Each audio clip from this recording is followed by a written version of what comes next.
Hello, hello, hello, everybody. Hello, hello. This is a random pop-up live walkthrough.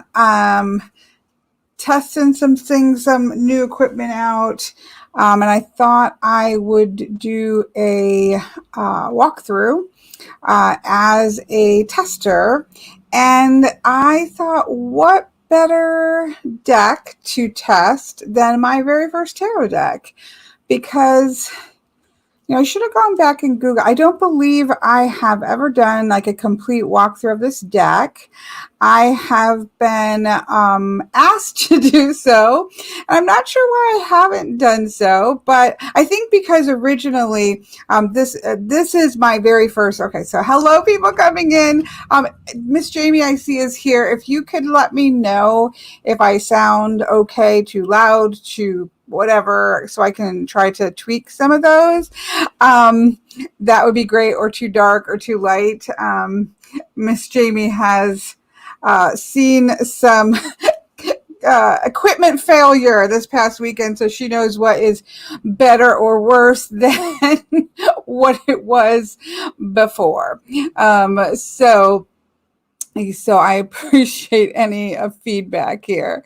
But as she kind of assesses that out, this is my actual very first tarot deck, and it was my only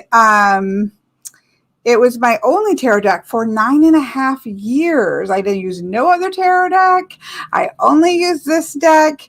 And when I picked up the next couple, 10 years in, I know one of them, I think the order was, I picked up the Shadowscape, and I had the Shadowscapes after that for about 1.5 years by itself. And then I picked up the Druidcraft and the Tarot of the Hidden Realms pretty close together. So those are like my 4 earliest. Oh, good, Miss Jamie. Thank you. So those are my 4 earliest tarot decks, but this is the deck that inspired me and kept me going back to tarot for 9.5 years. So my actual first experience with tarot was, I was in a period of research. Right, I was researching like what kind of things interested me. I was eating runes. I was not eating runes. I was reading with runes and oghams.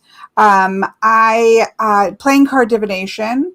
And this is back before there was much of a web, right? There wouldn't have been actually anything but news groups at the very beginning, because that's how old I am. But so there wasn't a whole lot out there. And I remember researching tarot as just one of those things that I was researching. And I saw a couple images of the Rider-Waite-Smith, and I said, nope, that's not for me. I mean, it's literally, I remember seeing it. And to be honest, I thought it was stepping back, and I was many years outside of, or at least a few years, I would say maybe 4 years or so, 3 or 4 years at that point, completely outside, having stepped away from fundamental Christianity. And so when I had seen the major arcana, I thought, no, that felt like a stepping back into Christianity, which is funny because obviously the Christianity that I grew up in burned tarot decks. So they definitely weren't for tarot, but the imagery to me was stepping back into that space that I wasn't interested in stepping back into. So I had seen that, and I was like, no, not for me. And kind of went about my business, continuing to do what I was doing. Had done some work with I Ching, runes, oghams, and definitely playing card divination. So I just was like, nope, tarot is just not going to be the thing that's for me, right? And so I was visiting a friend of mine in, I believe we figured out it was 2000 or 2001. I can't remember, but it's like 2000, maybe 19. I'm not very good with dates, but in the right at the turn of the 2000s, right? And I was visiting a friend of mine in Maine, and she and I had gone into it was like a gift shop, but it wasn't like a souvenir gift shop. It was just kind of like, it had a little bit of everything. It had candles, and it was just a cozy gift shop. And on the table of the gift shop was the Llewellyn Tarot out. So it wasn't just sitting in the box, the whole deck was sitting out. And so you could actually look at the cards. And so I picked that deck up, this exact deck up, and turned it over and started to look at it. And I was like, okay. And we'll talk about some of the ones that caught me the most here. I have always been a mythological buff, always been reading and things. And so it was like, oh, it's based off of mythology. Oh, it has a huntsman instead of the devil. That makes sense to me, right? And it was just like, bam, I bought it. Did my first reading for her that night in a hotel in Salem. Which is kind of funny, not funny. The history of Salem is not funny, but I actually did have an ancestress who was hung in the outpouring of the Salem witch trials. And so it was just kind of full circle, kind of funny to have done my very first reading in Salem there. So, and it was with this deck, and here I am. Now, here I am that many years later. I never got another deck after that. I never even knew that. The only other deck I knew of was the Rider-Waite Smith. I live in a smaller area. The Barnes and Nobles didn't. I got an Olam deck at Barnes and Nobles, I remember. And a friend of mine had bought me the Brian Froud Heart of Fairy Tarot Oracle. So I had those 3 decks, but they didn't really carry at that time. My bookstore didn't carry tarot decks. So 9.5 years with this young lady here. And then when I got my Shadowscapes and I got I think after I'd gotten my Druid Craft, I wanted a small deck. They didn't have at that time. They didn't have, or if they did, I didn't know about it. They didn't have like many mini decks. I think I found an Art Nouveau mini deck. But anyways, they didn't have a bunch of mini decks. And so I decided to trim this one all the way down. And I loved it, but I will be honest, I was really sad. I know this was before I used to do edging, right? This is pre-edging. I need to go back and now edge her. But this is prior to even knowing anything about putting color on the sides. So I trimmed her down. But I missed the big cards, and if you'll see, we'll do this more close in and all that in a second. But if you'll see, there's quite a lot of border that's going around in the original deck, and I do love the way the images pop. But at the same time, I missed these borders, and most likely it's because this is how I learned to read tarot with this deck intact. And it made me sad to not have the borders on it. And so I repurchased the deck so that I had the borders back on. Now, you will see, Miss Jamie, that this deck is edged. So this has my usual, I pretty much edge anything in gold in the Tombow 026, which makes a very nice sort of matte gold. Of course, it changes color depending on the cardstock, but I really love this kind of neutral matte gold on a lot of decks, and so that's what I have on here. Okay. That was story time. That was story time. But this is my original deck. I was feeling nostalgic, and I was like, oh, my daughter has my original Shadowscapes, and I got another one because she wanted all my juju on it. And I have my original Tarot of the Hidden Realms, and I have my original Druidcraft, but I repurchased that because it's in much better cardstock now. And I was so glad I did that because the cardstock is 100 times better, and my trimming skills are a lot better. Druidcraft was the very first deck that I trimmed the edges off, and then I think I trimmed this. I can't remember exactly, but anyways. So yeah, let's take a look at my very first tarot deck, because it is a beautiful, warm, wonderful, summery, springy feeling deck, or maybe summery.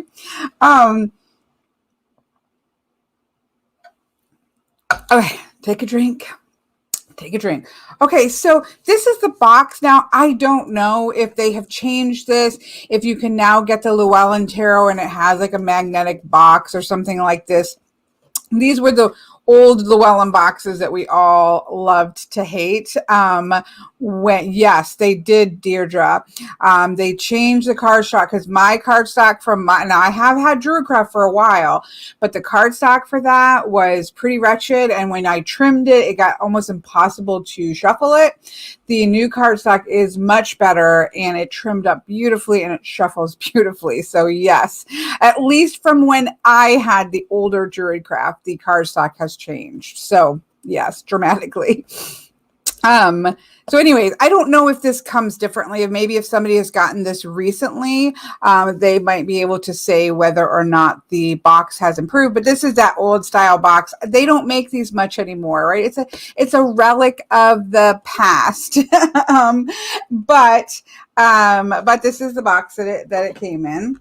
I did not have the box from my old deck. I had thrown that out a long time ago.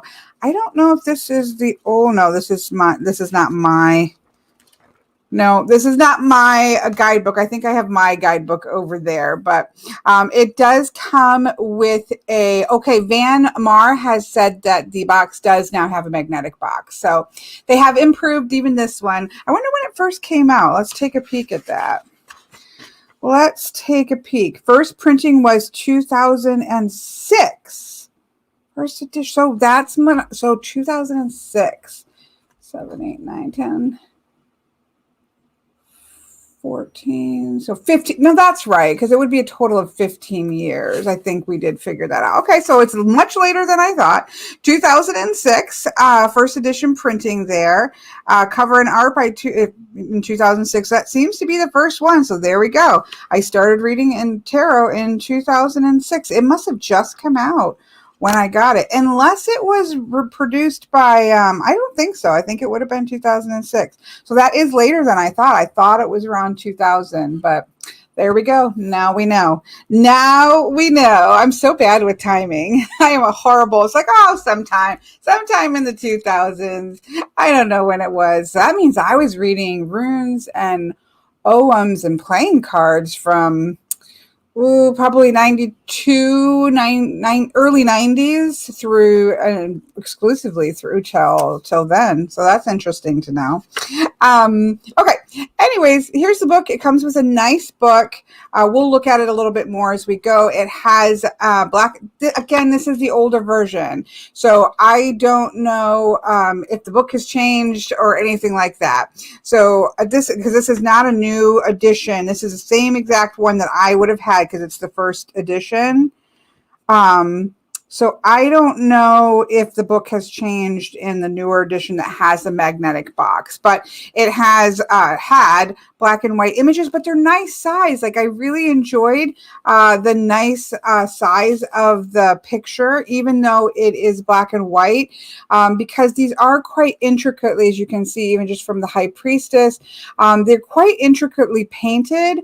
And so I really did prefer, I like to have that so that I could sit and read about it and be able to see the images on the cards there as I was reading about it. So yeah, that it came, and this is, it just makes me smile. I'm sorry. We're doing a trip down memory lane. The very first spread that I ever did was a Celtic cross, and it was the only spread that I did with the tarot deck for 9.5 years, whatever number of years that would be. I got the Shadowscape in 2013. It would have, no. 9, 10, 11. I don't know. It was after, I believe I got the Shadowscape after my son had passed away in 2013, but I don't know when that was. Anyways, we're not gonna worry about the dates here. But anyways, I did not do any other spreads besides the Celtic cross. There was a big spread that was in the OM deck that I had, and there was a fairly large spread in the Brian Froud's Heart of Fairy deck. And so I feel like I didn't even think or know that you could do smaller spreads, So because all of my systems, other than runes and oghams and playing cards, but the decks that I had all had very large spreads on them. And so that's what I did. I did lots and lots of Celtic cross spreads. I don't think there's enough. If there is another one, there is a horseshoe. I never really did that one. I might have tried it, but it didn't really sit with me. And all of my readings after that were the Celtic cross. So I did lots of Celtic cross spreads for the first however many years. I'm giving up on saying how many years because clearly my brain has no use for numbers. So there's that. Let's zoom in here. Let me put this out of the way over here. And let's zoom in here. So here's the backs, which I think are absolutely beautiful. I do think they're gorgeous. One of the things that I love about this deck is that it is so warm toned. I don't know how the how the color is turning up. I might have to play with saturation and things like that because I haven't had this camcorder set up for very long, aka this is the first test of a walkthrough. So I may have to tweak the settings, but it's actually very, very warm. Even not just in the, because you have these gold tones, but just the tones of a lot of the paintings, the gold color really does pop out of the deck really beautifully. And I do think that the saturation could be richer. So I might just try to tweak it because we're here to practice. Although I don't know if I tweak it, I think I'll lose my brightness. Let me just try something here. You guys are guinea pigs here. Oh, can you see my menu? You can see my menu. There you go. I don't want to mess with that. I'm having to relearn. No, I don't want to change those things. I think we're going to leave it alone. Oops, I think we're going to leave it alone for now. And I'll have to tweak that later because I feel like I'm going to mess it up worse. So I'm just going to leave it for the moment. I think it's good enough. But I will say when I picked it up, I believe the very first card that I saw, when it may have been Merlin, but I really do believe that it was the Wild Huntsman. I remember picking this deck up off of the table and seeing the wild herdsman. For me, it would be the huntsman, the wild huntsman or the horned one here instead of the devil. And I just thought it was gorgeous. I thought it was absolutely stunning. It was in alignment with the way that I see things. It wasn't the devil, which again, I've made my peace with since, but at the time it was definitely not something that I wanted to step back into. And so it was just like, oh, okay. Oh, it was like, okay, I see here. I see here what's happening here with tarot. This can do different things, and purchase the deck. But I believe that was because it was out and people had been playing with it and everything like that. It wasn't in order. And I do believe that was the very first card of this deck that I saw. Again, we're just having a walk down memory lane as we go along. But you know what? I want to try. Nope, that wouldn't affect that. That would not affect that. My tech brain is warring with my memory lane brain, which is warring with my walkthrough brain. I'm thinking, I could try this and tweak the color that way so that I could tweak it on the go, depending on the deck. And my brain's going, blah, blah, blah, blah. If people could see the inside of my brain sometimes, it would be a scary, scary thing. Okay, here is the back. Again, I think it really goes with the, I think it really goes very well with the deck, and I love it. And you can see that when you trim it down, it actually still looks really fantastic. So if you wanted to turn yours into a mini, you can. It makes it a really great playing card. I think it's a perfect playing card size, and it works really. It looks really good. The back looks really good, and so it does trim up really well, which is nice, right? That is nice to see. So I love the back. I think it works well. It's not reversible. I keep going back and forth between that one and this one. It's obviously not reversible because you have this dragon here, which would be upside down. I never have read with, even when, if I were to, and I have played around with reversals in my history of learning tarot, but it never mattered to me whether or not the backs were that way, because I always lay my cards down face up. So it doesn't really, for me, matter what the back is. I'm never one that slides like the things out and you would pick the cards out and where you could see whether it was reversed or not, because I don't lay things down that way. It's never been something that has mattered to me. So there we have it. Again, big borders for sure. I feel like, again, this is 2006, so we don't have as often these borders, but I missed them when I had trimmed them off. I think if I were to trim it today, like if today's Kelly was to decide to trim this, and I'm not going to because I like it where it is, but if I was, I would probably try to do the trim along the side and then do the edges. But you've got this beautiful scroll work going on, and it would still probably look good, to be honest. I'm sure somebody's done it that way where they've taken the sides off. I don't know. I have no intention of taking it off because I want it back the way it was when I had it for so many years, however many years that was by itself. So there's that. Let me scroll it in here tighter. Okay. There we go. And then we'll have the book over here so we can go through it.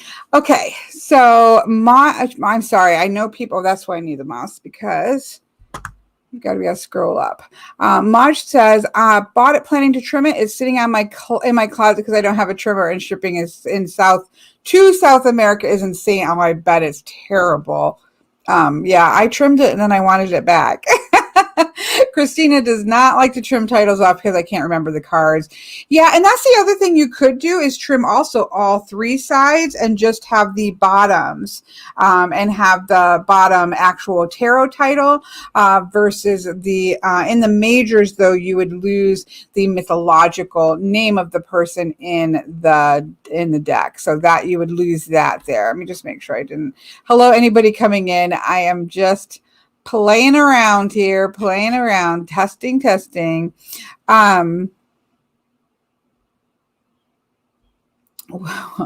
a minute, Mr. Postman. The postman needs to apparently bring me something. Okay, so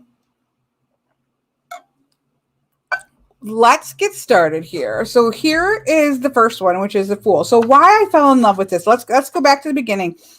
I know I'm walking down memory lane, but why I fell in love with this is because I'm trying to see here. Here we go. Let's look at the preface here that the artist puts here. Snowdon is the highest mountain in Wales, and on my last visit, it was hidden in mist, creating an atmosphere to conjure legends and hold back time. Standing on the summit, one cannot help but imagine the historical figures who have stood on the same rock.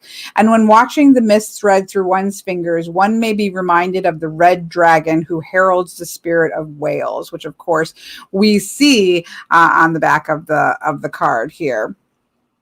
Wales. Oh, did I mess it up already? I did.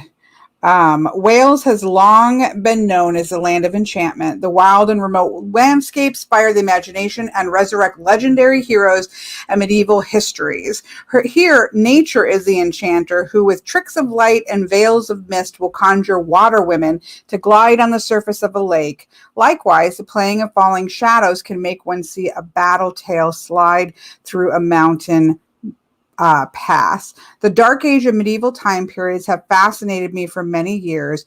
It is an interest which likely stems from the early influence of a childhood in the New Forest of southern England, which is home to ancient woodlands of beech, oak, and wild open heath that encourage the imagination. The tarot became an interest of mine as a young teenager, with the art being the initial attraction. So again, the artist here, which I don't think I've even said because I was too excited to get started was Anna Marie Ferguson, is the artist and the creator of the deck. So she goes on to talk about how she is associating all of this with here we go.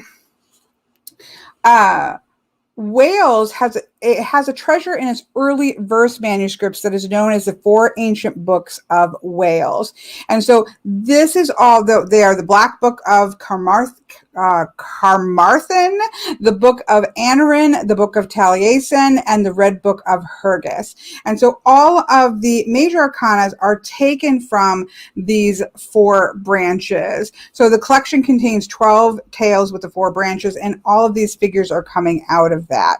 And so that is the concept of the deck, which excited me because I do love Welsh mythology, even though I do not like Welsh names. They are very, very difficult to pronounce unless you speak Welsh. So that is that. But I will say this, you do not have to be a lover of Welsh mythology. You don't have to really know who these people are that are put in the major arcana. You will be able to see the typical archetypal energies in the cards, regardless of whether or not you love Welsh mythology. And I think that's one of the things that makes this deck really work well, because you have this beautiful, rich lore behind it, and she talks about it in the guidebook, as we will see.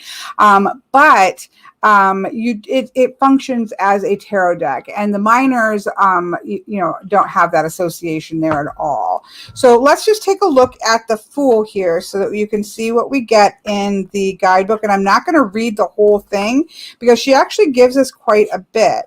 What I like about this is that I wish she had a pronunciation guide. But let's zoom out a little bit here so you can see the guidebook. Sorry. I'm doing this all whopper-jawed because I'm doing this all whopper-jawed because I came into it just excited to show my first tarot deck, and so I'm not in my normal rhythm, right? I like Welsh folklore. Llewellyn versus Llewellyn. It was Jamie's mom's name too. That is awesome. Don't even get me trying. I'm going to pronounce them in the slaughtered American version of someone who learned how to say them by reading them and not hearing anybody say them. So just accept it for this. Plug your ears. If you are Welsh or know Welsh, just walk away now. Walk away now. It gives you the image of the card. We have the title, the original tarot title here. Then we have a description. I do like card decks that give us a description of what we're looking at. The traditional tarot imagery depicts a man on the verge of stepping off of a ledge. The Fool is usually dressed in warm colors, sometimes a jester's costume, or the plain clothes of a traveler, and carries a stick or bundle over his shoulder. A white dog is the Fool's traditional traveling companion, and sometimes seen to be nipping at its heels. And so you can see, and we'll zoom in a little bit, but you can see that the aspects of the traditional imagery are all there. Obviously, he's riding on a horse, which we don't often see, but we still have the traditional imagery there.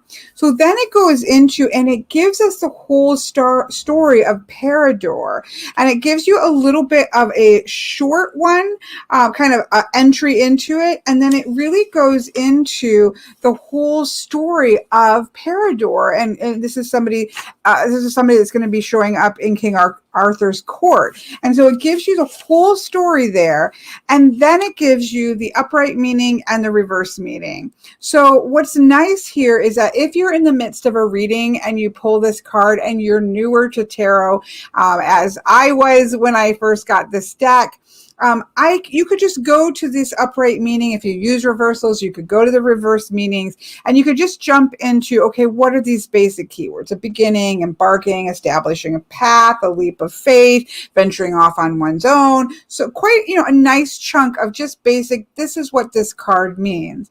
But then if so you're in the middle of reading, you just got those basics. But then when you really want to sink into maybe the legend and the story behind it, she gives a nice amount. And this is all the way through.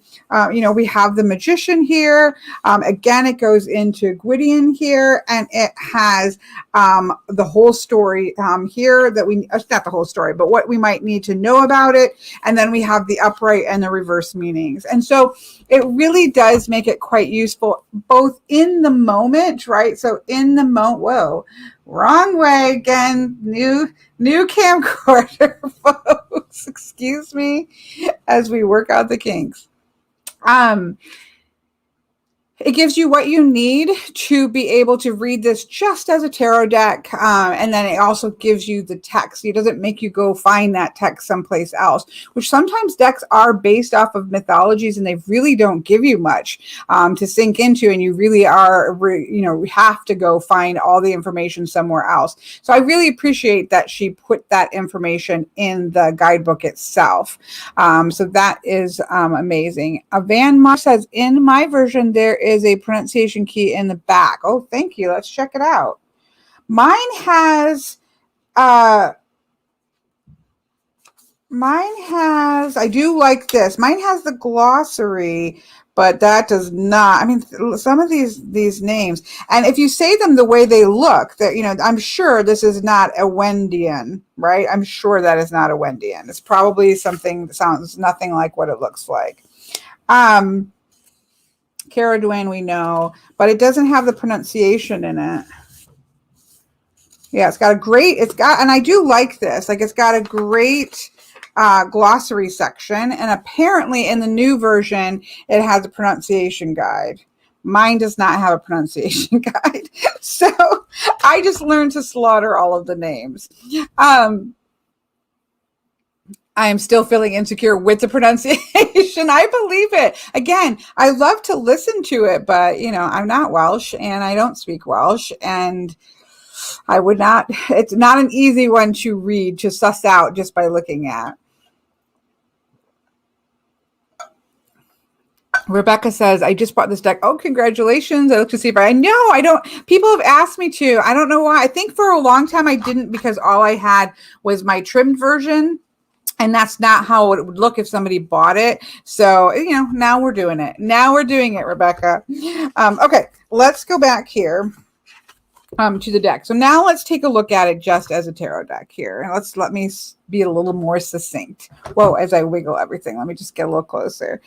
Okay, so again, we have the Fool. You've got the dog. I really actually like this Fool where they're leaping together. There is a sense of camaraderie here versus necessarily nipping at the heels or anything like that. There just seems to be like they are on an adventure together and they are just taking that leap together. And I do quite like it. But you do have that sort of, the staff there with the bag hanging off of it. He has everything that he needs to take this adventure, and he is just full of joy and ready to trust that the world is going to be an amazing adventure, right? You get that sense with this particular Fool, and I quite enjoy it. Now, again, remember, all of these images are what tarot is to me, right? So everything I learned to kind of associate visually wise with tarot came from these images because it was my main deck and only deck, right? So I love it, especially when you come to the sword suit. I think you'll see why I love the sword suit so much. Okay, so here we have that. I should preface this by saying, and I've said this before, I had another book, and I have it somewhere. I need to find it. I had a tarot book. I put that in quotations because it was literally about this big. It was like a little square book, a little fat square book, but it was a Marseille style or a Pip style. I don't know if it was literally calling itself a Marseille style, but it had all of the images of the historical Marseille looking pips. And it was very heavily based on numbers. And that's why I picked it up, because I was coming out of playing card divination, which for me was very heavily number based. And so, I enjoyed this book for sure, and I liked to read the myths, and I'd read these myths before I ever had gotten the deck as well. But that other book is what I kind of really learned to shift, and just bringing playing card divination in, and then that other little guidebook that was more Marseille based. I hope I can find it, because I know I still had it at some point, but I haven't been able to find it. But anyways, so, I know that you can just read this as a straight up, just ignore the titles on the top of the deck and still just enjoy this quite thoroughly as a tarot deck. As we can see here, this magician looks amazing. We can see the sword here. We can see the edge of the coin here. We can see the cup here. We can see the wand in his hand. He's still doing that sort of as above, so below a way of positioning there. So it's a very traditional looking magician, but very powerful. I'm gonna try. I don't know if this will be able to focus. Let me see where I need to put it. I don't know if that's going to focus. I think it's focusing. I mean, the artwork is amazing. If you really look at the detail in these paintings, it really is gorgeous artwork. Like, this could certainly do really well in even a larger cards. I think these were probably considered quite large cards at the time, but they could definitely use, because it's just, the artwork is amazing. Quite a powerful artistry to go with it, and he feels like a powerful magician. He has everything he needs, and he is going to manifest what he needs to manifest with strength and power, right? You just get that sense there. Now look at her. I'm so sorry. If pulling things up and messing about annoys you, this may not be the one for you, because I'm kind of having fun being able to see it zoomed in. Look at her. Do you see the spider web up above in the tree? Come on, can you not understand why the power of the web is so important to me? Look at the water there. I promise I won't do this on every card, but I can't promise how many of the majors we're going to do this with. She is amazing. Of course, Caradwyn is very, very powerful, and she is just gorgeous. This is where I really did learn to think of the water of the High Priestess as being at the feet of the High Priestess. It's just stunning. She has a crescent moon on her head. We've got her cauldron over here. It's just a powerful priestess card, and I absolutely adore it. But it's full into nature and just it is just gorgeous. Then we have the Empress, who I adore. I adore all these cards. Remember, I'm very biased to this deck. It was my first deck, if you're just coming in. I'm going to move. Can we zoom in a little bit more? Like, do we need to? I guess we probably do, but I'd like to zoom in there quicker, but you're going to lose the names. This is Rhiannon. But look at her. Like, she's an empress. She is in nature. We talked about this in my tarot class, where we were talking about how a lot of the older empresses used to be that, like, ruling power there, right? That powerful ruling energy. And then the newer decks, we really start to get more of a Mother Nature feel about things, a bit more of that creative energy here. I really love powerful empresses seated in their thrones. And so she is out in nature, but she's sitting upright. She's in her throne. There's definitely a sense of power about her. You are not going to mess around with her. I love the insignia of the horse, of course, with Rhiannon. And it's just, I love the birds in the background. It's really, I love the birds make, like herons or something, making the shield there. I just think she is gorgeous. I'm sorry, no, it's making things get blurry. Here we have Bran as the Emperor. Now, I will say I'm not a big fan of slouchy emperors. He's not too bad. I don't know what it is about emperors that decks make them slouchy, because I'm not a big fan. He's slightly slouchy, but I've seen much worse. Um, much worse slouchy emperors than this. But I do like that you have that differentiation with her out in nature and he is in the throne room. She is out in the world in which she is ruling. He is ruling a bit stepped back and afar, feels more administrative, feels more that regal in the throne room. And so I quite like that separation between the two. They both look regal. He shouldn't be slouching at all, but they both look regal. They both look powerful, but at the same time, there's something that separates them out, which I quite love. Somebody just said, Ravensong said, hello, Miss Ravensong, when this deck first came out, Llewellyn gave away major arcana cards in a gold and orange organza bag as a promotional. Oh, that is so awesome. She shows a couple of them floating around my house. Were they just the same major arcana? They weren't like special gold cards or anything. They were the same cards. Just they gave the majors away. That is so awesome.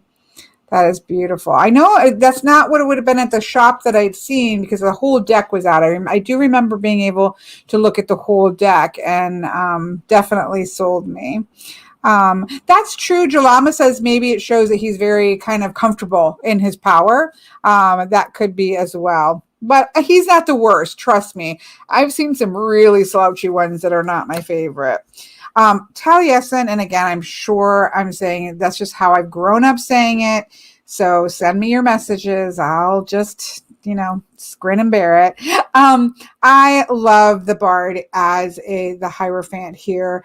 He still looks, right? He still looks like an imposing figure. He is not something to mess around with. Bards were not people to mess around with. They were extremely powerful in the court and in the whole system. And so I think you still get that sense of power there, and that working within that power, but I just think it works beautifully. I quite love it. I love the mist in the background.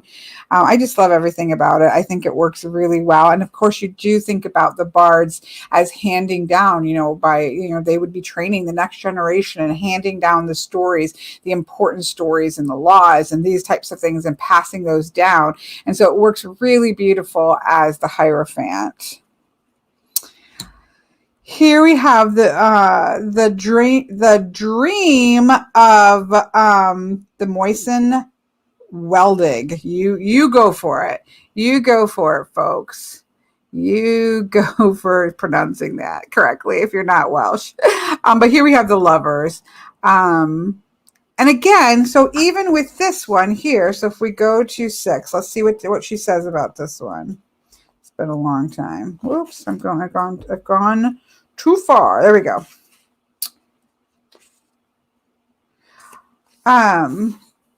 So amongst these tales is a tale of, I can't, even with my glasses on, Mason Weldig, who falls in love with a woman he sees in a dream. His character is based on the historical emperor Magnus Maximus, AD 383 to 388, depending on your history, who came to Britain near the year 368 and married a Celt named he married Ellen or Helen, however you want to call that. Okay. That's awesome. Again, been a while. And as you can see, I really didn't use the guidebook that much after, years ago I read it all, but I really just treated it as a tarot deck. But I think it's beautiful. You still have the angel, you still have the male and the female, you still have the connection coming together, and it's quite beautiful. I do love it. Whoops. There you go. I love this Chariot. So this is why when I see Chariots, like the first time after having had this deck for a while, the first time I pulled out a Rider-Waite-Smith to really take a look at it, say, okay, I guess I need to at least look at this deck. After having used tarot for many years, I was like, oh, I guess I need to at least look at the deck. When I first saw that particular chariot, and historical decks the same way, it was, they just look like they can't go anywhere. They look like big boxes that are just sitting there. I like this kind of chariot. Chariot is my card. And so I love the chariot set that looks like everything is in motion. So these are water horses, right? And they are just whoosh. You could just see them just whooshing through the water and all this unstable energy, but he is just standing there. I love also like the Shadowscapes chariot, where you just have somebody that's standing their core, right? They're using their core to really just be standing firm, because that's what the chariot card is about. It's about having that inner confidence and will that drives you forward and managing the crazy energy that's going on around you. Some of these ones that just look like giant boxes, I feel like there doesn't feel like there's any energy happening in those decks, right? Whereas this looks like there is a lot of movement and motion, and yet nothing is shaking him from his power. Of course, very powerful being there. So then we have the Strength card. Look at how gorgeous that is. Now, you have a man and his horse having to be so completely in tune with each other. Obviously, in the countryside here, you would not have had lions in the Welsh countryside.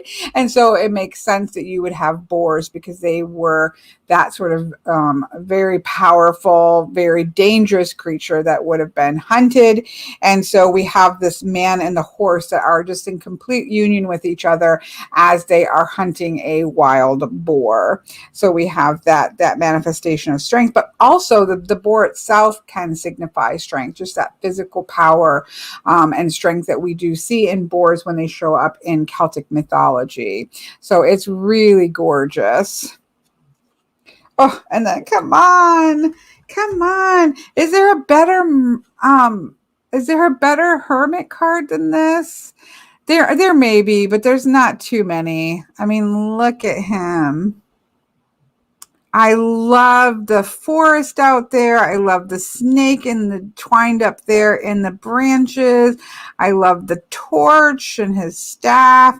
I love the feathers in his, attached to his cloak there. Simon had made it right in the hermit. Perfect timing.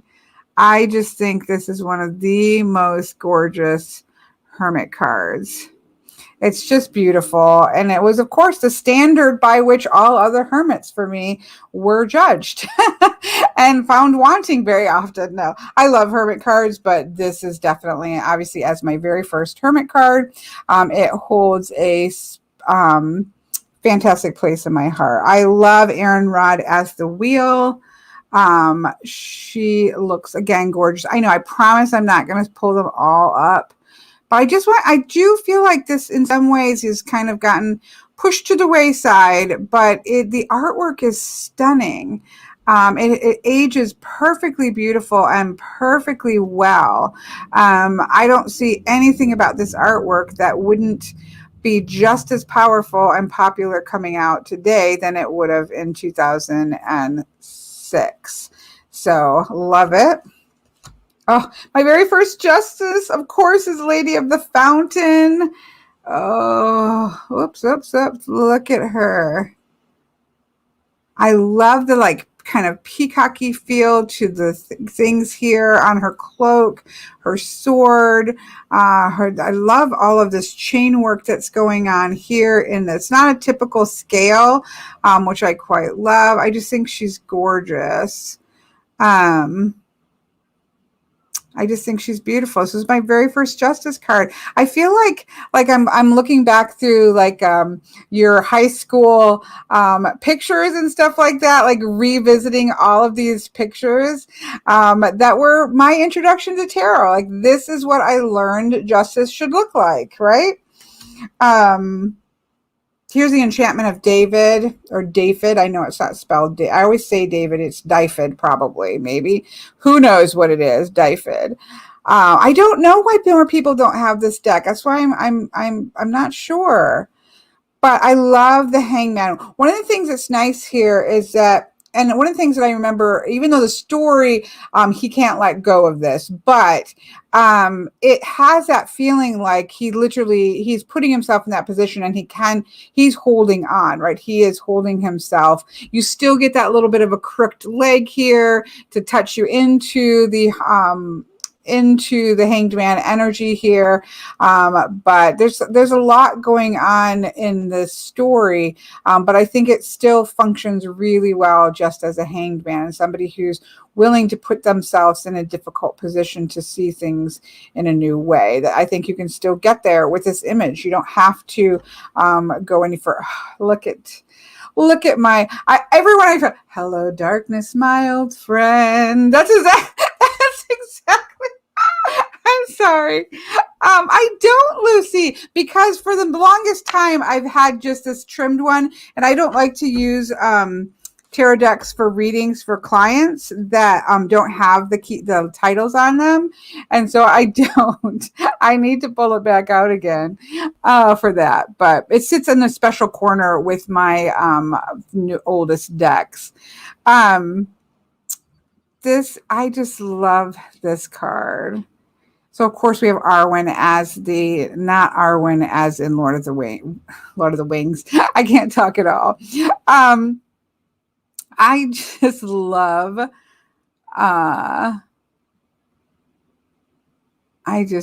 this one.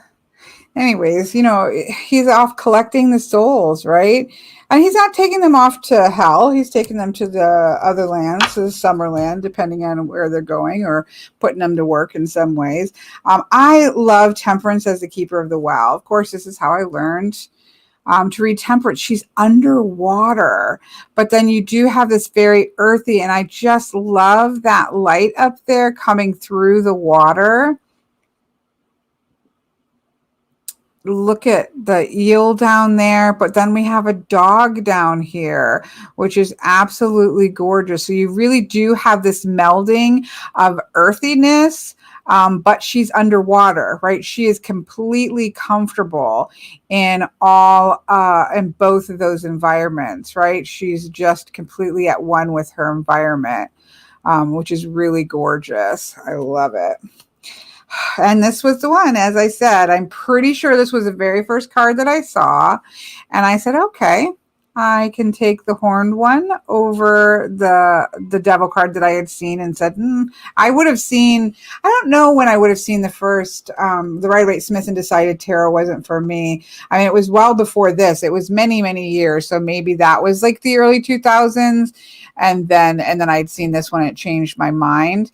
But I love this card because you have that sense here, of being out. It feels like the shadow dancer in Tarot of the Hidden Realms. It feels even like the Druidcraft tarot, where it's okay to go out in the woods, right? You don't want to lose yourself in the woods. You need to come back. You have responsibilities. You're going to come back and make your way back into the world that you have to live in, but it doesn't have quite as much of that negative connotation there. You still want to be careful. Nothing to sniff at there, but it just definitely has it's just beautiful and powerful. Oh, this is my favorite, still remains my favorite tower, because it was my first ever tower. Look, I feel like we're looking at my kids' baby pictures. Look at this cute little tower. Look at that lightning and all of that water. It definitely has a strength about it, right? Because even though that lightning is striking, even though that all of that water is raging and pouring through, there's a lot of strength here. What is firmly and rooted to foundation is going to hold, right? It's going through terrible things. I'm sure there are some turrets and things that are going to get knocked over. I'm sure there's going to be some destruction here, but the core is strong, and still powerful here. And I quite love this, as well as the moon card. The moon card is one of my favorite ever moon cards. Here we have the star, which is just beautiful with Bronwyn. It's just gorgeous. I love the standing stones in the back. A lot of those standing stones are associated with astrological phenomenons and things like that. I love the bird going off here. I don't know if that will zoom in, but I love the bird kind of honing in on that star and going off. She's going to find her way. She is going to be able to navigate herself where she needs to navigate herself. No troubles. She is not trouble. Look at this. My favorite ever moon card, because it was my first one. Lake of Maidens. Look at the moon over the water and the owl. Like, can't you just imagine yourself on this lake, quiet, dark, an owl swooping through the dark sky, the clouds moving around, the rippling of the water.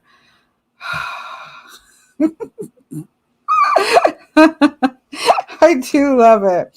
And here we go. Here we go, folks. You have seen it here. Why is it that I have so much issue when I started to see naked babies on horses? Naked babies on horses, because this was my impression of the sun. When I learned to read the sun card, it was with Lou on the back of a horse, strong, powerful, happy in his own strength and having mastered his own powers and gone through the whole trajectory of the major arcana, gone through this whole journey and strong and powerful. That's how I learned to read the sun card, and not with naked six-pack babies. Now, again, six-pack babies, unfortunately, are also historically accurate, but it's not my sun. It's not my sun. This is my sun card. Love all the glowing yellows. The whole card just glows. I absolutely love it. But that's why I'm just like, what are these weird babies doing in the sun card? I don't get it. That's why. And of course, we love the sleepers as judgment, right? So you have King Arthur. He's in the along with some other heroes. I think there's more than one, but you have the sleepers that are just waiting for that moment, that Britain's greatest need, and going to step forward and take, and do what needs to be done. It's got that connotation of just a rest before the next incarnation, with the judgment card, which is really gorgeous. I'm sorry, Isabel's yelling at somebody for daring to walk in the parking lot. There's nothing I can do about it without just sitting there screaming at her. And even then, she doesn't care because she's spoiled.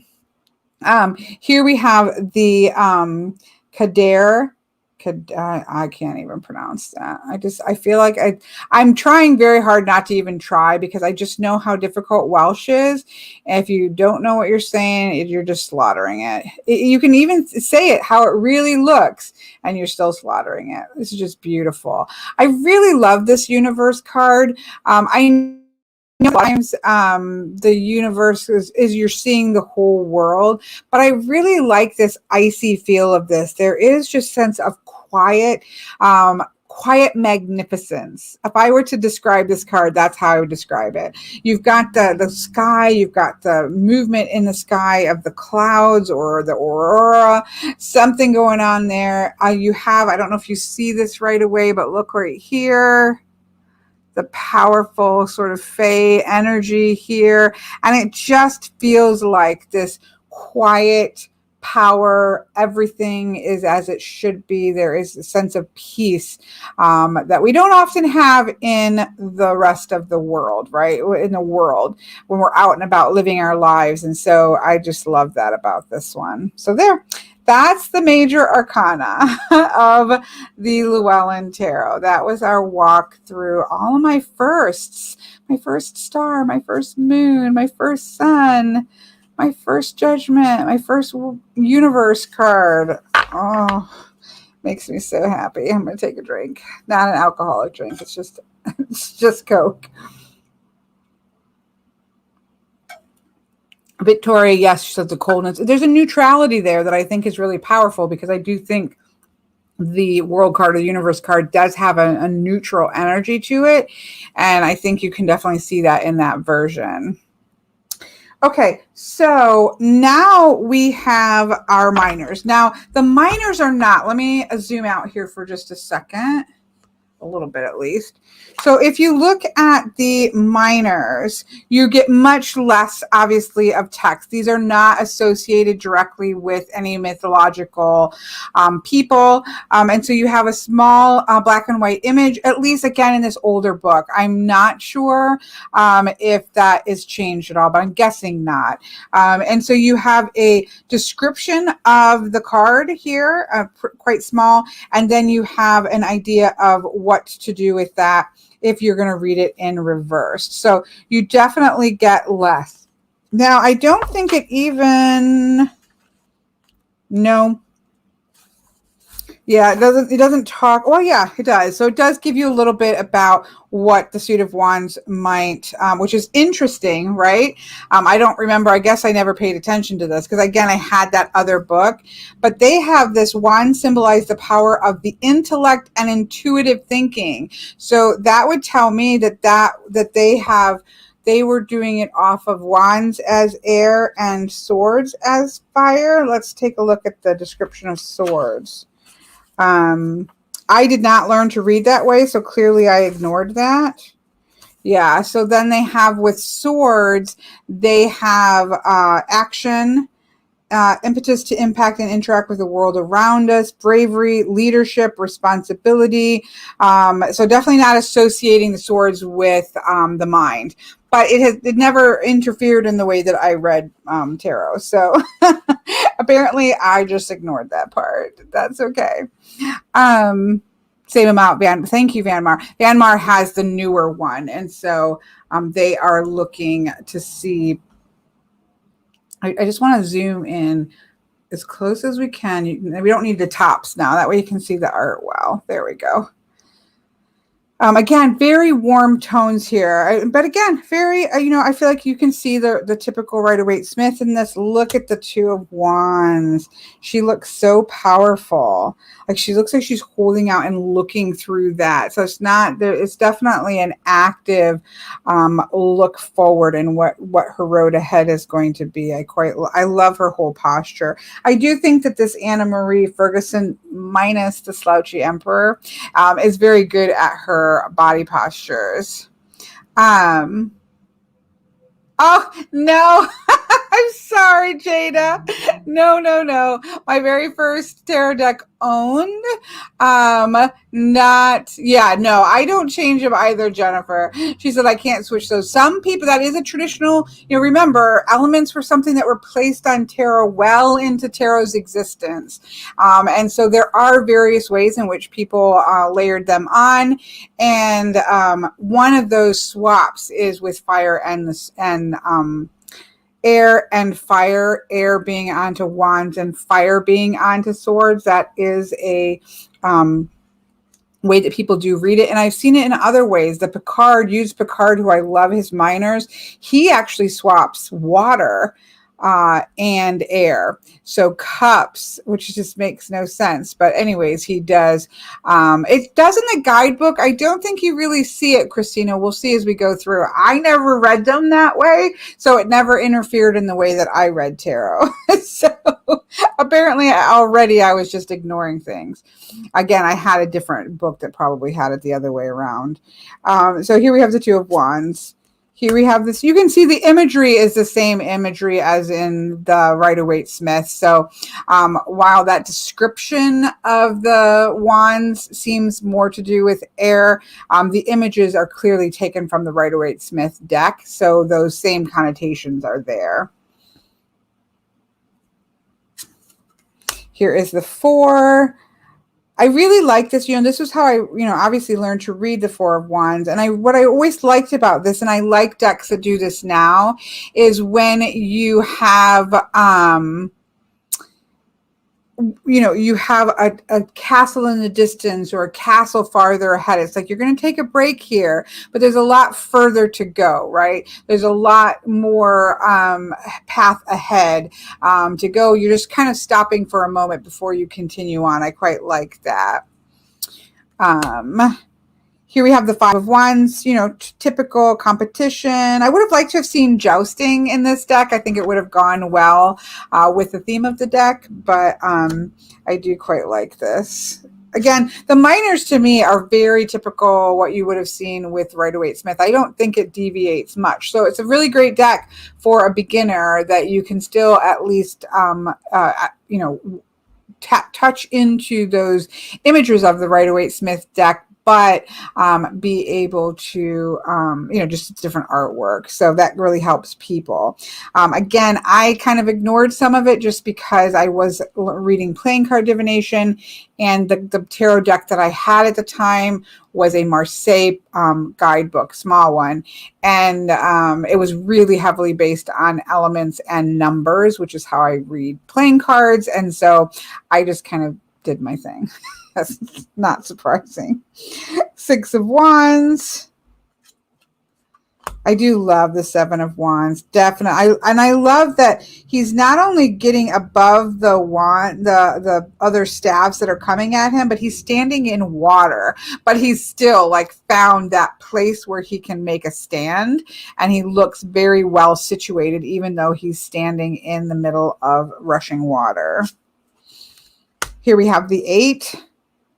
I really like this because I don't see the Eight of Wands as something to do with swiftness. So I'm not a big fan of the typical, all of them going across really quickly and there's nothing else going on. These deer here are very solid. They aren't spooked. They're just kind of doing their thing. They're paying attention and they're alert, but they aren't spooked or running or anything like that. And I also like that the wands are coming together because that for me is the Eight of Wands, is that power that's coalescing and coming together. And so I much prefer the wands coming together versus they're all like shooting out off to the side. Again, that's how this is the image that I had here. And so I quite love that. My current, I pulled this, I wonder if it's still on the top. My current favorite, no, of course not. That would be too easy. Oh, it's not far. This is my favorite. I love this Eight of Wands in the Oak, Ash, and Thorn because you do have all of that energy kind of coalescing into this moment here. And when the time is right, you're going to be able to throw that fireball out. But I just love the way all of those wands are just being drawn into that single point of power. So I love that. That's a... you don't get that too often. I also like Eight of Wands that has like an archer in it, and they are, drawing back that bow and focusing that power. I love those as well. I'm sorry, I'm getting rambly. For the minors, we'll be here all day or all night, so I will speed it up. Nine of Wands, hold on. You got the wounded person here. 10 of Wands. See, I love him because yes, he's carrying a lot of power and energy on his back, but he's still walking. He is not worn down. It's a heavy burden. 10s are heavy. 10s are a lot of energy, and it's not going to be easy to carry the load, but he's carrying it. He's not crawling on the ground. He's not smashed under them. He is he's doing what needs to be done, and he's handling it. So I quite love that about 10 of Wands. Here we have our page. I do love the rabbit here. Knight on a horse. I am a fan of that. Beautiful Queen of Wands. I love her with the, but you can see, let me try to show you here. You can see, are these still in order? Yeah. So if you look at the art from the major arcana, you can definitely see that there's a lot, it's a lot more intricate, right? And so then in the minor arcana, you have simpler line work. You can also see that, say, with the king and the emperor. There is more of a simple line work, and it works really beautifully in readings, because it really does set that, even though if other than the title at the top, it's not that they look different, but there is an umph to the artwork style of the majors, and there is a clean, more simple style to the minors. Still the same style of the same artist, but there's a simpler style, and it really works to set apart the minor arcana from the major arcana in a really beautiful way. I think it does it actually really well, with the way that the minors are a little bit more simpler artwork. Our line work, the line work stands out more, and simpler backgrounds and such, and it just works really gorgeous. Of course, here's my first ever suit of swords. Oh, swords, you are my friend. Long friend. I love the branches here. There's my first ever two of swords. Look at her. Look at the watercolor wash in the background. Again, not, it's simple, but it's absolutely gorgeous. I love this whole suit. I just love it. I love her. Like, look at this four. She's stepping back. She's a little bit harried, right? Because when we come out of the Four of Wands, we are, or three of swords. There's my Four of Swords. So this is what I see. So I like this because if you look at her, she's definitely harried, right? She's been through some things. For me, the number 3 is the number of growth, and the swords are the suit of the mind. So growth of the mind, you're growing from experience. She's definitely been through some things, but there isn't that sense. She's not stabbed through the heart. There's nothing for me that just puts this as just having to be about loss. It's just she's been through a lot, and she's in the process of learning and growing from that. So I love that. I love this Four of Swords. Look at her. She is taking a rest. It's winter time. I love the dog here by her side. Look at the dryad. Because even the trees, even the trees are resting. The dryad is in winter, and she's kind of frozen here. But she's going to come forth in spring, and her branches are going to sprout again. She is going to come to life again when the pause of winter is lifted off the land. Sorry, folks, but I do love this deck. Sorry. Not sorry. Look at her. So here's the Six of Swords. See, I never really looked at this as stealing. I didn't learn to read this as being about stealing with the Five of Swords. Let me look at the 7. He looks a little bit more like he's stealing, but not really. I never looked at the Seven of Swords as stealing. Even this, though, I mean, I guess you're seeing the cost of the battle. It's like she's picking up the swords after the battle has happened. But I don't see this as being about betrayal. 5 is just about a shake-up energy. Battle is a shake-up energy, right? So at what cost? There's a cost to everybody who's in war, to the people who are picking up the pieces, to the people who are in war, to the people who are dead in war. There's a cost. But I just read the 5 is more of a shakeup in the mental realm. And so this kind of image to me, I don't see any kind of betrayal going on. It's just that there is a cost to that energy of the Five of Swords. My very first Six of Swords. Oh. Again, simple artwork, but just she's obviously very, very good at her skill, and she uses watercolor washes. Really beautiful. Simple, but very, very beautifully done. Love it. There's our 7. Oh, I'm sorry. No, I'm confusing my camera because I'm pulling them up and down. I shouldn't do it, but I just want you to see how beautiful they are. I just felt like he was just carrying swords. Like I never really saw him as stealing swords. So I was very confused by the Seven of Swords when I first started trying to, all right, let's figure out what this whole Rider-Waite-Smith thing is about. And Seven of Swords, I spent a lot of time with. For me now, I can reconcile the image as we don't know what's going on here. We have absolutely no clue who this is, why he's stealing the swords, what's going on in the situation. And so before we start to move forward, 4 stability, 3 plus 3 is the growth of 7. Before we can get to moving forward, we've got to figure out what's going on. We've got to figure out what's going on beneath the surface. So there we have the 7 of swords. Look at my beautiful first 8 of swords. Look at the water crashing, the swords. I just think it's beautiful. I love the blues in this deck, in the sword suit, because it's got that very wintry feel to the swords. Here we have the 9 of swords. She is overwhelmed by all of that mental energy. I sympathized with her when I first saw this card. It was very sympathetic. So yeah, I know. And here we have the 10 of swords. Again, this was my first 10 of swords. I never read 10s as would never be a dead person. Obviously, she is washed up on the shore, but she's not necessarily dead. She's gonna shake out of this and come to. She's exhausted because all that mental work. Again, she feels like a dish rag. Been there, done that. Beautiful. Again, I just love the blues here. Feels like that's like a Prussian blue, which is my favorite watercolor blue. Just beautiful. Here we have the Page of Swords, the Knight of Swords. I really like the active energy of the 2, if I can grab it. I've got them all mixed up.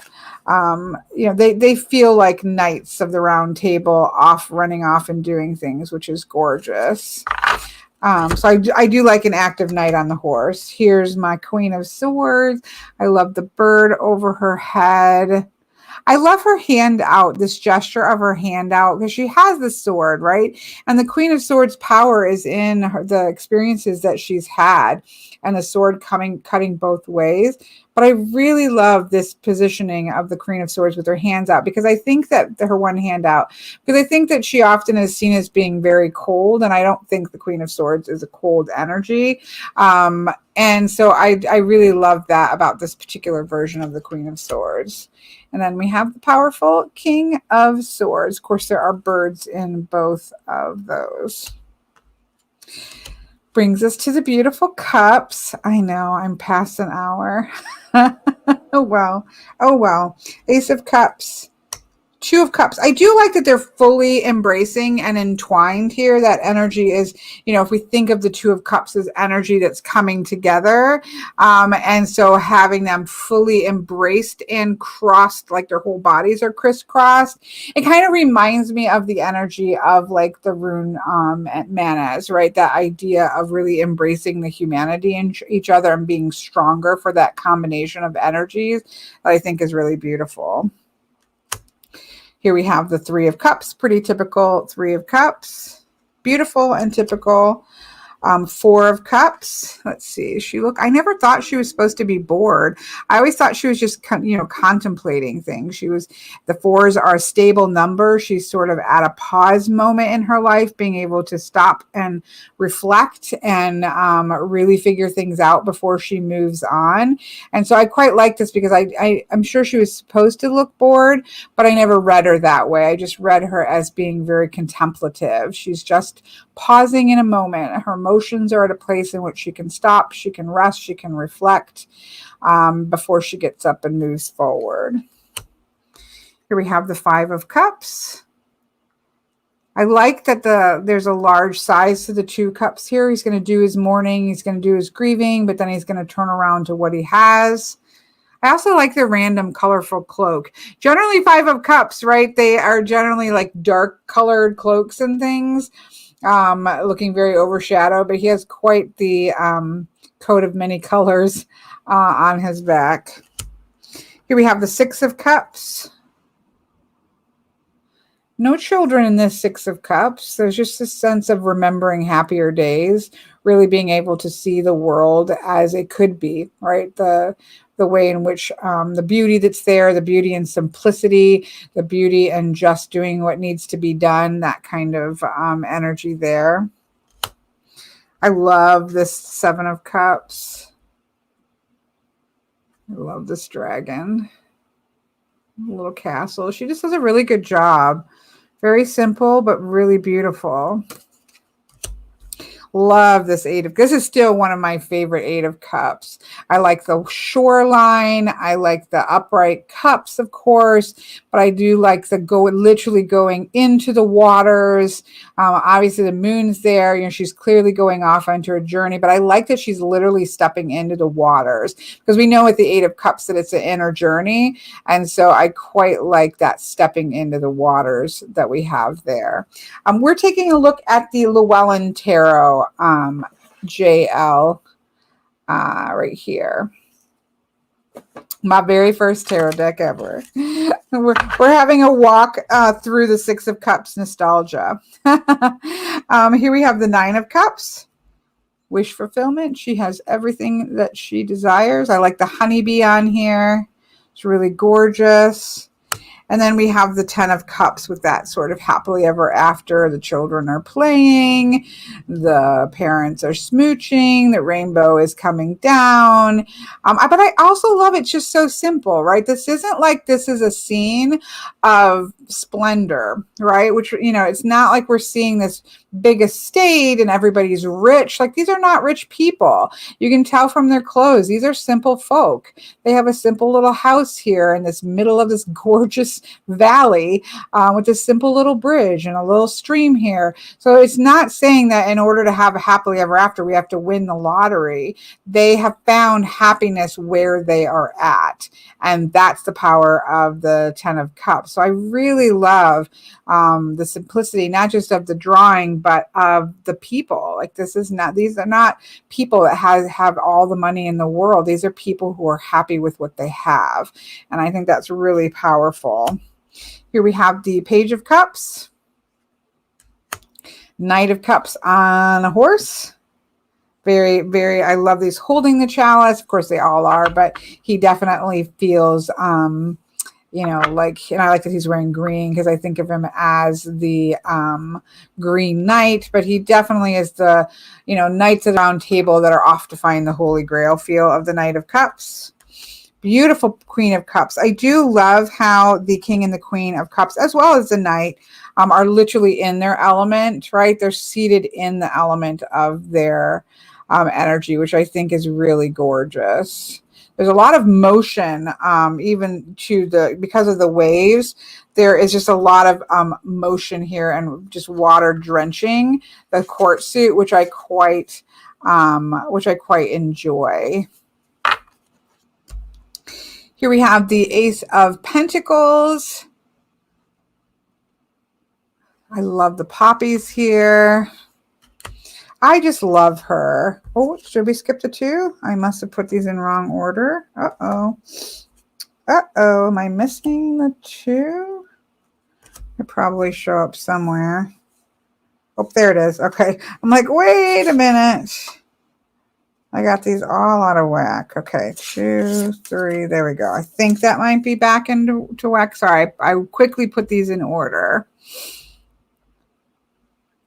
Here we have Two of Pentacles, that juggling. Again, not a fan of jesters, but I like her way, sorry, I'm going to kind of leaning so I can keep it steady. Here we have, look at, you see his hat where he's got all those like trees growing out of it. I just quite like, he has a foxtail. Do you see that there? He has a foxtail. So you have that tricks. I know. I don't know, to be honest, Victoria. Hello, Miss Courtney. Yeah, we're not doing readings. We're just doing a walkthrough of the decks. You can go to thetruthandstory.com to book a reading with me. But thank you for stopping in. I don't know, I'm trying to think because it's been a while. I don't know that I ever noticed or paid a lot of attention to that foxtail. That really makes me happy. I wonder if she mentions it. Let's just peek, because we're playing. We can pause and play for a second. Let me just see if I don't think there's not much written in the minors. I wonder if she mentions it at all. Let me take a look here. I love that. tricky launch, risky ventures, timing, dexterity, shadow scene, cunning characters. So you get that bit of a trickster vibe, I guess, there. But no, it doesn't. She doesn't mention the foxtail. I'm gonna say that I don't know that I paid attention to that in all those years. That's why I see it's good to do walkthroughs so you can see those things. Anyways, I love her clothing choices. I love the roots in the hat. And I love that foxtail that I don't know that I necessarily noticed all those years ago. Here we have the Three of Pentacles. Again, you can see that running with the poppies through there. But I love this. She's like literally stitching all these beautiful clothes that we've seen. We see the growth with the number 3, the growth in our resources. She's plying her trade. She's learning how to make these gorgeous tapestries that we've seen throughout this deck. So I just think it's quite beautiful. Here we have the Four of Pentacles. I'm not a fan. I'm sorry, folks. You know me. I'm not a fan of the Rider-Waite-Smith Four of Pentacles. But I have to say, again, if you look at him, he doesn't if you look at the Rider-Waite-Smith Four of Pentacles, he looks like a greedy guy. He doesn't look particularly greedy to me. I never read it this way. He's just holding on to his resources. He's not going to be frivolous with his resources. One of my, as much as I don't like the Four of Pentacles in Rider-Waite-Smith imagery, I love the Five of Pentacles. I think that they're absolutely gorgeous. I always look at a deck's Five of Pentacles because I love to see what they do with it. I love the stained glass. I love that when there's two people, right, they are not doing great, but look at everybody's blankets and cloaks are just gorgeous.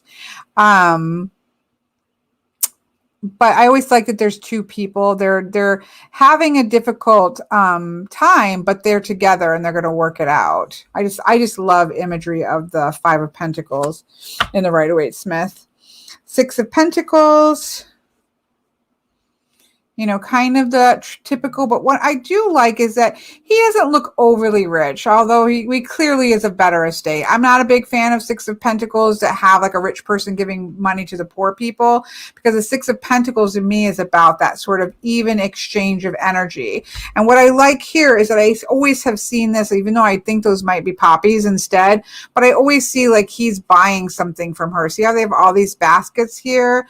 And so I always read this as being that exchange, right? Exchange. He's purchasing these poppies, or I saw some of them as fruit baskets when I couldn't see, obviously, and didn't have it this close. And so I saw it more as him purchasing from her. And so you have this economic, energetic exchange that's going on. So because they're not super, super different in wealth status, it kind of worked with the way that I read the cards. Here we have the Seven of Pentacles, the dreaded patience card, right? That you just have to, you just have to wait and let everything come into full fruition. You've done the hard work. You've done what needs to be done. And now you've just got to let things come to full fruition. Then we have the Eight of Pentacles with that traditional, eights are about mastery. And so having the Eight of Pentacles, this is somebody, he's done a bunch of these. Like he's mastered his trade and he is starting to just churn those out because he's got this figured out, right? I love this Nine of Pentacles. Look at her. Like I would wear that outfit for sure. Who wouldn't want to wear that outfit?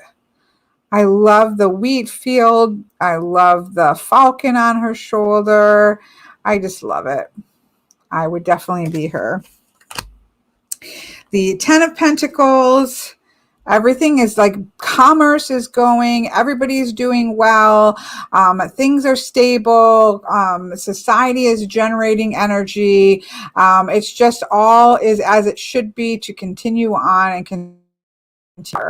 I love it. And then we have our quartz. We have our page in the field, that golden field. We've got the knight, just one foot in front of the other with that golden wheat here. You have the beautiful queen. I love this Queen of Pentacles in the middle of the wheat field with the tree. She's like literally, that tree is wrapped around her throne, and those red poppies that have gone through the whole suit are there. And then again, look at her clothes.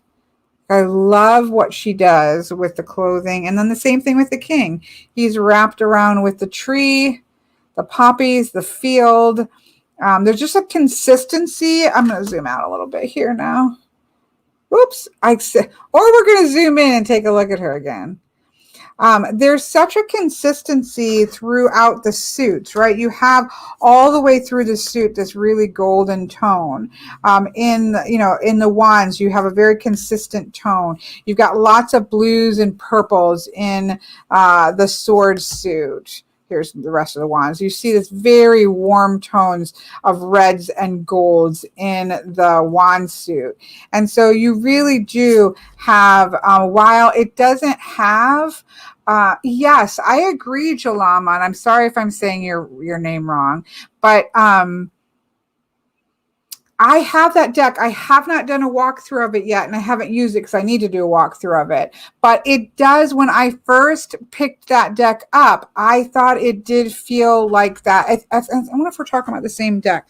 I might have it right here. Let me look.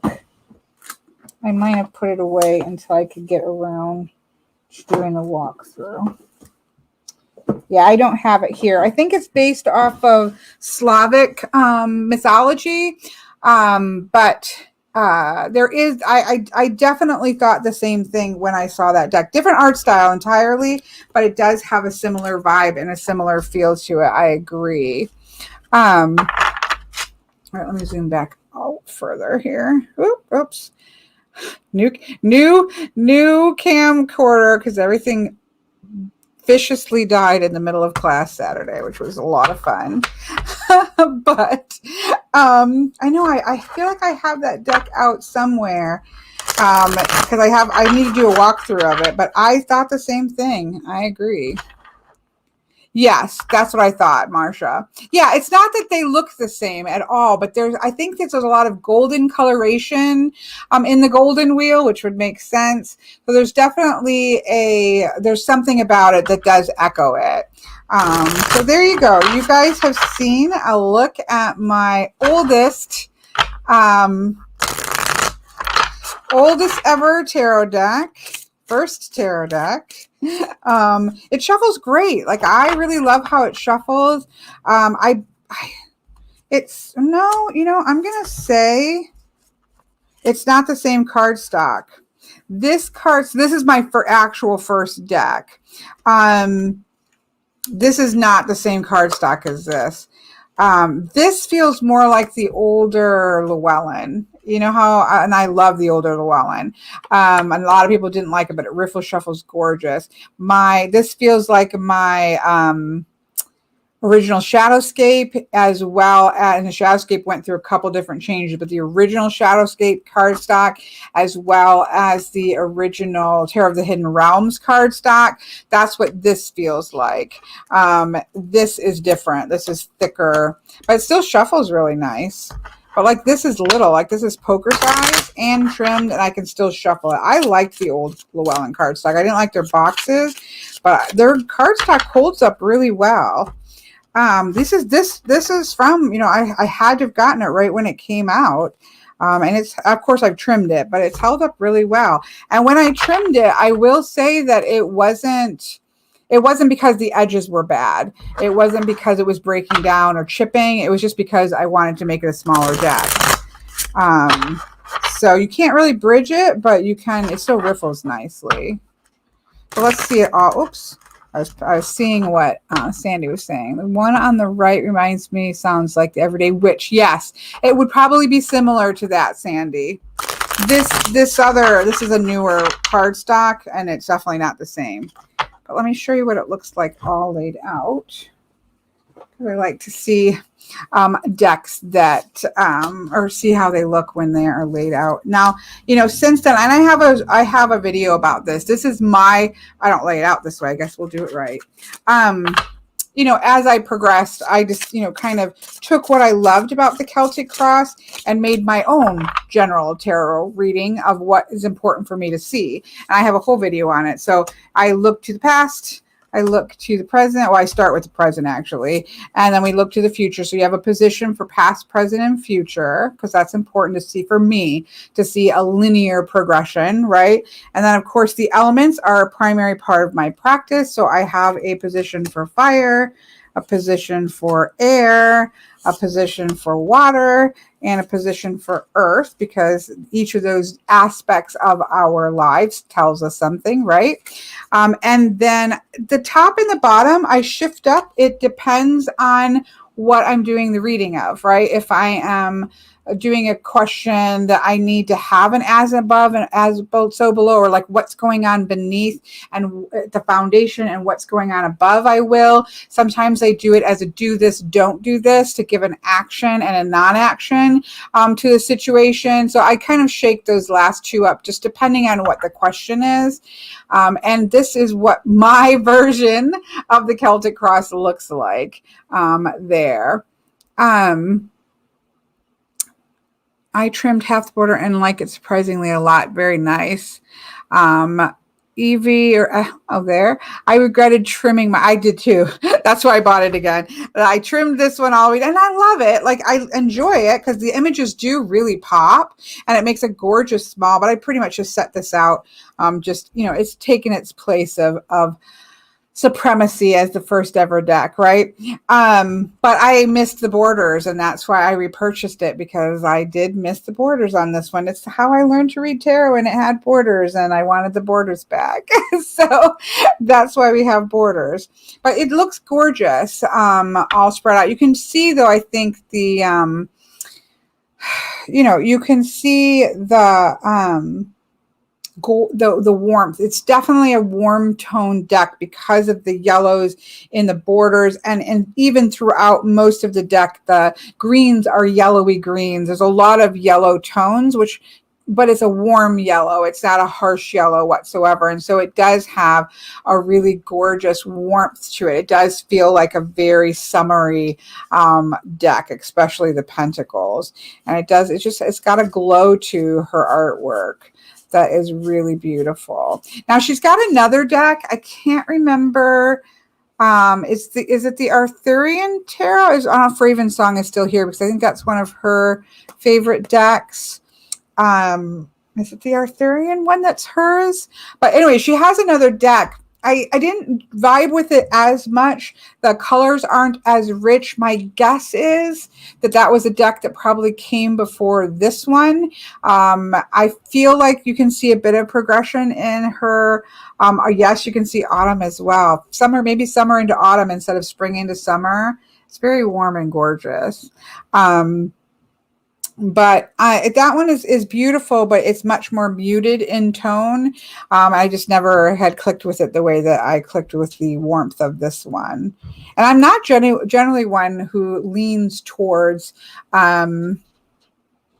yellow tones, but this is a warm, that must be it, Lucy. It's probably the autumn feel that I lean into, being an autumn baby. But anyways, this has been a look at the Llewellyn Tarot. Again, it's very Rider-Waite-Smith friendly. It is a Rider-Waite-Smith based deck, but it's a great deck for, it's not just for beginners. Obviously, everybody can use it, but it is a good deck for beginners that wants a Rider-Waite-Smith based deck that is much more leaning into that Welsh mythological cycle, or much more into a more pagan feel, sort of a medieval pagan feel, versus a druid craft, which is that very pagan-y out in the woods more feel to it. So it's a great deck to still let you have all of those images that relate to what many of the books today are referencing, but I feel like doesn't lock you into it, because I didn't learn to read it Rider-Waite-Smith style, and I had no problems with it. So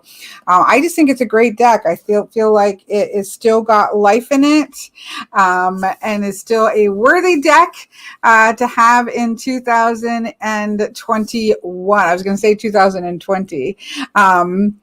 Kirabon, I love your Lenormand deck. Thank you so much. That's so sweet of you. Any plans for future decks? I am working on a deck at the moment. Thank you very much.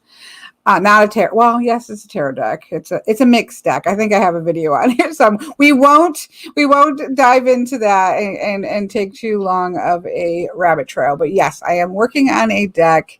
But thank you for asking. Okay, let me see if I skipped anything here.